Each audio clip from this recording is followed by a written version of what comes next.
Not the Grand Master, a Grand Master. I don't tend toward delusions of grandeur. This wasn't a single LSD experience. It came up several times, both during LSD sessions and later under hypnosis. In fact, the episode made its way into Cosmic Trigger because it emerged again during hypnotic regression. I've undergone regression twice, and each time material surfaced that was interpreted as memories of past lives. I remain agnostic about such interpretations. I'm not certain where these experiences originate, or what they ultimately mean. What struck me most was this. The character had already appeared in my mind prior to hypnosis, particularly during LSD sessions. The name that surfaced was Hans Zenzer, a man said to have lived in Bavaria and died in Vienna in 1812. Now, whether such a person actually existed, or whether this was something constructed by the unconscious mind, I cannot say. But the experience itself was undeniably vivid and deeply detailed. If the unconscious produced this material, then it demonstrates something remarkable. The unconscious is not crude, it is not simplistic. On the contrary, it is extraordinarily sophisticated.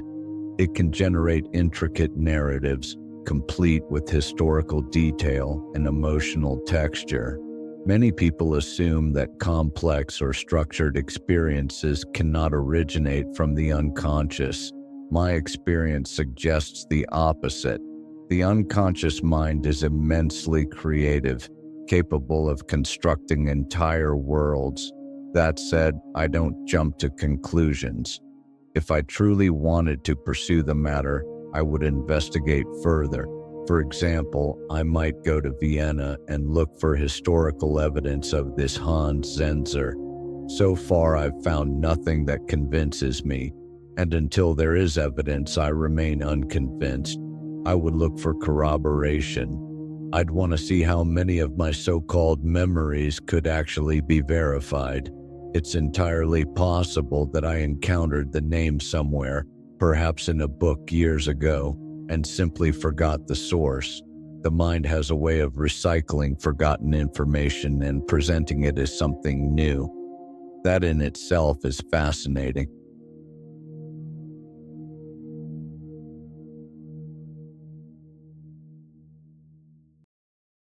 That's a complex issue. Used properly, LSD can be an extremely powerful and beneficial tool. It has potential applications in psychotherapy and in expanding consciousness. However, the underground culture surrounding LSD has always concerned me. It is not a substance to be used casually or by unprepared individuals. Too many people approached it recklessly without guidance or understanding. That's where much of the trouble began. If you examine the historical record, you'll find that Timothy Leary's position evolved over time. Initially, he supported controlled scientific research. He believed LSD should be studied carefully and responsibly. But when the US government shut down legitimate research, the situation changed. Leary adopted a more radical stance, advocating widespread personal experimentation. In hindsight, that shift may have been unwise. Even Leary himself has acknowledged that some of those positions were mistaken. But we should remember, everyone makes mistakes. That's part of being human.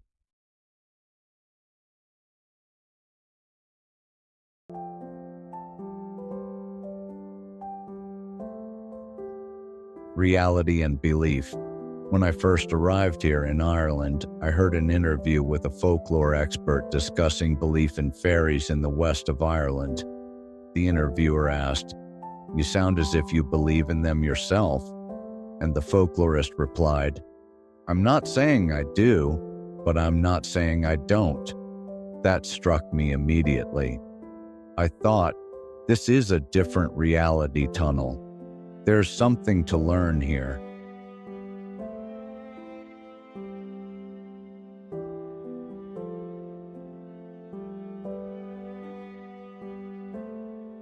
Not very well. I think this is the hardest yoga of all. Gurdjieff called it the master game, and I don't feel particularly successful at it. On one hand, I'm not rich. On the other, I often feel I've compromised more than I should have. So it becomes a kind of tightrope walk. You try to live with integrity, but at the same time, you can't simply starve to death in the name of principle. It's a constant struggle to decide what is a reasonable compromise and what is not. If anyone has discovered an easy answer, I'd love to hear it.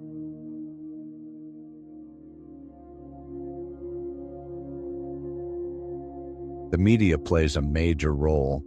It's well known that newspapers, and media in general, sell by capturing attention. And one of the easiest ways to do that is through fear. People respond to dramatic headlines. If you present a frightening story, people will buy the paper just to find out more. There's a famous example. Hearst reportedly sent reporters to Havana before the explosion of the battleship Maine.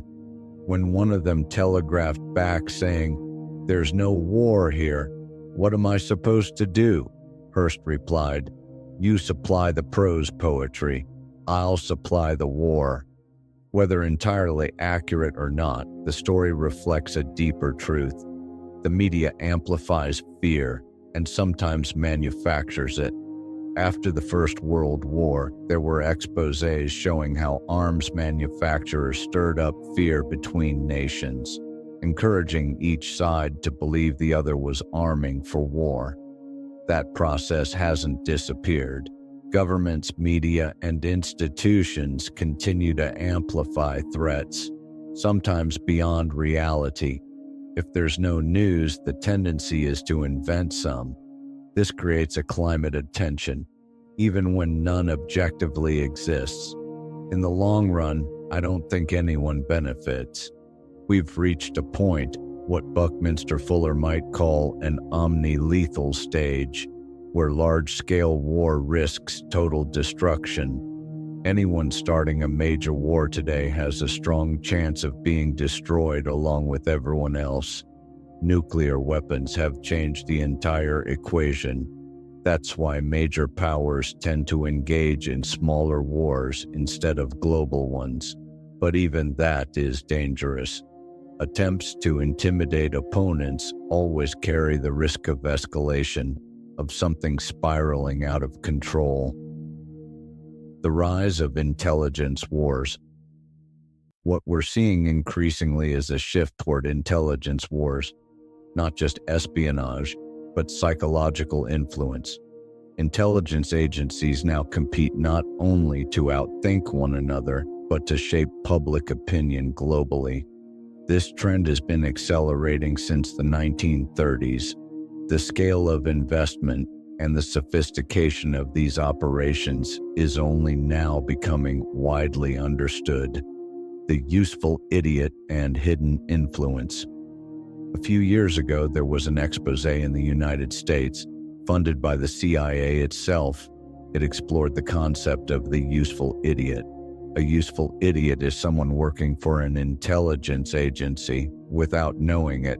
For example, here in Ireland, someone might support reunification and believe they are aligned with the IRA, while unknowingly serving the interests of the KGB. Conversely, someone advocating for Ulster to remain part of the UK might believe they are a loyalist, while actually supporting CIA objectives.